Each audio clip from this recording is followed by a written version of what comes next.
आप मुझे बताएं कहाँ लिखा है, किस आयत में लिखा है, कहाँ कुरान में लिखा है कि आपके 4 बेटे हैं, एक बेटी है, वो आपने उनकी सर्वेंट पैदा की है।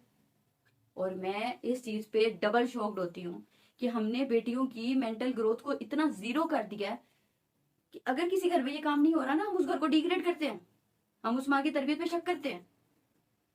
मैं ये तो नहीं कह रही हूँ कि आप बेटी को नुंग तो लुंग पढ़ा के बाहर भेज दें, दिन रात का कोई वक्त ना रखें, कोई जिम्मेदारी ना रखें।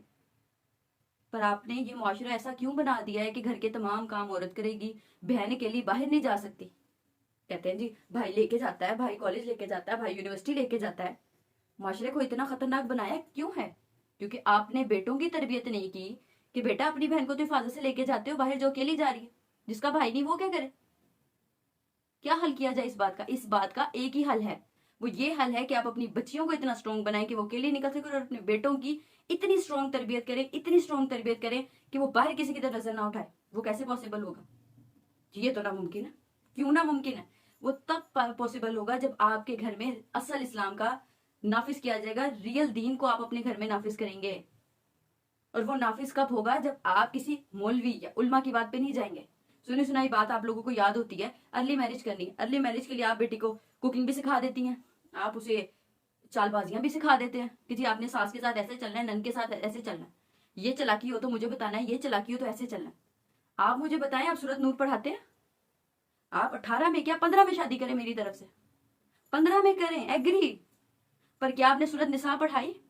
क्या आपने तलाक के मामला पढ़ाए? क्या आपने बताया कि कब आप अपने शोहर पे हराम हो जाएंगे? क्या आपने उसे उसके हक बताए? आपने तो बहुत अच्छे राइट्स बताए। शर्ट का बटन ना टूटने को मिले शोहर को, इस्त्री हुए हुए कपड़े मिले शोहर को, दे दनादन बच्चे पैदा करके दे दे, आइडियल वाइफ। मुझे बताए, अल्लाह ने वो क्रिएशन, देखिए अल्लाह एक औरत को कुत्ता, बिल्ली, शेर, बकरा, चींटी कुछ भी पैदा कर सकता था, ये सारे काम वो भी कर लेते हैं। अल्लाह ने आपकी रूह को एक इंसान के जिस्म के अंदर क्यों फूंका? क्या रीजन है कि अल्लाह ने रूह को इंसान के जिस्म के अंदर फूंका, एक औरत बना के पैदा किया? सिर्फ इसलिए आपको औरत बनाया था? अगेन मैं कह रही हूँ, मैं काम के खिलाफ नहीं हूँ, अब घर को संभालें, बैलेंस करें। पर अपना पैदा होने का मकसद क्यों अपनी बेटियों को भूलने पे मजबूर करते हैं हम? अल्लाह ने पैदा किया, अल्लाह के लिए पैदा हुए। अच्छा दूसरी बात, सूरत वाक़िया पढ़ लिया करो, शोहर को कभी रिज़्क की तंगी नहीं होगी। तुफ है मुसलमान, तुफ। क्या आपने दिया भी दीन तो क्या कह के दिया? मेरे आसपास इतनी आंटियां आज तक मगरिब के बाद सूरत वाक़िया नहीं छूटती। मैं उन्हें कहती हूँ एक बार जिंदगी में, सिर्फ एक बार सूरत वाक़िया को समझा है, सूरत वाक़िया को पढ़ा है। मेरी आज इस वीडियो का अपनी बहनों से, अपनी माओ से बात करने का सिर्फ इतना मकसद था, मैं सिर्फ इतनी आवाज आप तक पहुंचाना चाहती थी।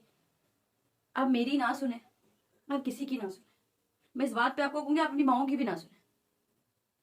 आप कुरान पढ़ लें, ये रमजान आप लोग ना 10 कुरान पढ़े ना 20 कुरान पढ़े, आप कुरान का तर्जमा पढ़ लें, आप कुरान को समझ लें।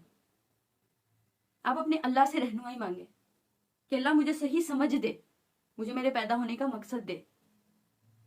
जब हमने जाना है दुनिया से, अल्लाह हमसे पूछेगा, हम अल्लाह ताला को क्या आंसर करेंगे? मैं इतने डेज से वीडियोस बना रही थी पेरेंटिंग पे, मदर्स ये करें, मदरहुड पे, फादरहुड पे, ये होना चाहिए, ऐसे होना चाहिए। मैं कंफ्यूज थी कि इतने मसाइल क्यों हैं, इतने ज्यादा इश्यूज क्यों हैं। मुझे उसकी रीजन समझ आई कि हमने जिंदगी गुजारने का एक जानवरों वाला तरीका पकड़ लिया है। पैदा हुए, खाए, पिया, सोया, शादी की, नीड पूरी की, बच्चा पैदा किया, इनफ। अल्लाह ने क्या इसलिए हमें बनाया था? अपनी फेवरेट मखलूक इसलिए बनाया था? अल्लाह जो इबादत है, हम कहते हैं जी हमारी बेटी नमाजी है, अच्छी बात है, नमाजी होना बहुत अच्छी बात है। अगर इबादत के लिए पैदा किया होता अल्लाह ने, तो आप मुझे बताएं फरिश्ते थोड़े थे? मुझे बताएं मैदान महशर लगाओ और अल्लाह हमसे उठ के ये पूछ ले क्या करके आए हो? हम के अल्लाह जी बड़ी इबादत करके आए, बेतहाशा बातें की हमने। अल्लाह के ये इतनी बड़ी जो मखलूक देख रहे हो, ये थोड़ी थी, ये थोड़ी थी इबादत के लिए, मैंने तुम्हें क्यों पैदा किया? प्लीज अपने पैदा होने के मकसद को पहचाने। प्लीज ये जो पाकिस्तान और इंडिया में हमने बना दिया है, एक अजीब सी जिंदगी औरत की बना दी है, या तो वो बिल्कुल ही काफर, या तो बिल्कुल ही जो हम उसे दीन दे रहे हैं वो दीन नहीं है। जो दीन हमने पढ़वा दिया वो दीन नहीं है, इस सूरत वो दीन नहीं है। जब मेरे नबी ने बेटी को شادی کا پسند کا حق دے دیا ہے تو ہم کون ہوتے ہیں یہ کہنے والے کہ جا یونیورسٹی میں تیرے 10 دوست ہوں گے، ہمیں کوئی مسئلہ نہیں، ٹھیک ہے، وہ گھر بھی آئیں، ان کے ساتھ بھی وقت گزارو، پر شادی کا حق ہم نہیں دیں گے. یہ دین تھا؟ دین تو نہیں ہے. میں نے ایک جگہ پڑھا کہ ایک صحابی کا نام جنگ کے لیے، جہاد کے لیے سلیکٹ ہو گیا اور پتہ چلا ان کی بیوی حج پہ جانا چاہتی. تو آپ نے ان کی بیوی کی اس خواہش کو یہ نہیں کہا کہ حج روکو، منع ہے محرم کے بغیر حج، آپ نے کہا بیوی کے ساتھ جاؤ. یہ چیز کیا تھی؟ رک سکتا تھا، اگلے سال حج ہو سکتا تھا. آپ صلی اللہ علیہ وسلم نے یہ کام کیوں کیا؟ یہ بتانے کے لیے کہ یہ اس کا رائٹ ہے. اس کی عبادات کے لیے اللہ نے تمہیں لازم کیا تو تمہارا وہاں موجود ہونا لازم ہے. معاشرے میں، اولاد میں یہ جو ڈس بیلنس قائم کیا ہے، جو بہن بھائی سے شروع ہوتا ہے، وہی ڈس بیلنس میاں بیوی کے رشتے کو کھا رہا ہے. ہمارے معاشرے میں طلاقوں کی ریشو اسی وجہ سے بڑھ رہی ہے. اب میں نے ایک جگہ پہ ایک آنٹی کو کہتے ہوئے سنا کہ بہت اذیت ناک زندگی ہے بٹ علیحدگی نہیں ہونی. میں نے پوچھا جب اللہ نے چھوٹ دی ہے، جب اللہ آپ کو دے رہا ہے، بے شک اللہ کہتا ہے آخر تک کوشش کرو، پر ہم انسان ہیں، اگر ایک لمٹ کے بعد بھی آپ سے نہیں ہو رہا، آپ ایپ جوئیاں کر رہے ہیں اپنے پارٹنرز کی، باہر جا کے برائیاں کر رہے ہیں، تو اگر آپ صبر کے اس پہ ہیں نا تو پھر آپ ٹوٹلی صبر کریں. وہ صبر کا کیا مطلب؟ کہ آپ کا معاملہ آپ کا اللہ جانے اور کوئی نہ جانے، کیونکہ اللہ نے جب تک آپ ایک دوسرے کے نکاح میں ہیں، آپ ایک دوسرے کا لباس ہے. اب یہ سمجھ عورت کو کیوں نہیں ہے؟ کیونکہ ہم نے اسے دین نہیں دیا. ہم نے یہ ضرور پڑھا دیا میری بیٹی نے 20 کی ہونا، میں نے شادی کر دینی، بہت اچھی بات ہے، کرے، شادی آسان کریں، نکاح کو آسان کریں، پر میری یہ ریکویسٹ ہے کہ شادی سے پہلے سورۃ نور بھی پڑھائیں، سورۃ نساء پڑھائیں، قرآن پڑھا کے اسے اس کے حقوق اور فرائض دونوں بتا کے بھیجیں. صرف حقوق کی بات نہیں میں کر رہی، فرائض بتا کے بھیجیں. کم از کم اپنی بچیوں کو اتنا دین تو دیں کہ وہ زکوٰۃ کے معاملات ان کے لیے شوہر پہ ڈیپینڈنٹ نہ ہو کہ شوہر آگے کہے میں نے زکوٰۃ کاٹ دی، بات ختم. وہ کہ نہیں، آپ مجھے بتائیں آپ نے کس کس چیز کی زکوٰۃ نکالی ہے، یہ اتنا زیور میرے پاس تھا، اس کی زکوٰۃ نکلی ہے کہ نہیں نکلی ہے. ہم نے کیا عورت کو دیا؟ پورے رمضان اس نے کیا بات کرنی ہے؟ جی تسی افطاری چ کی کھانا ہے تے تسی سحری چ کی کھانا ہے. انہوں نے پکوڑے بڑے پسند نے تے اج تے میں اس ورائٹی دے پکوڑے بنانے ہیں.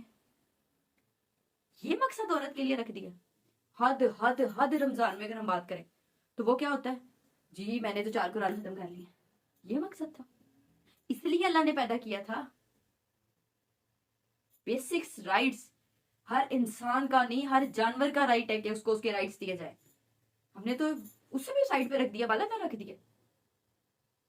ہم عبادات کے لیے کچھ عبادات ہے نفلی جہاں شوہر کی اجازت کی ضرورت ہے، کچھ ایسی عبادات ہے جہاں پہ نہیں ہے، فرائض میں نہیں ہے، فرائض میں ماں نہیں ہے، باپ نہیں ہے، فرائض میں شوہر نہیں ہے، فرائض میں آپ کا ڈائریکٹ معاملہ آپ کے اللہ کے ساتھ ہے. ہماری عورتوں کو پتہ ہی نہیں ہے.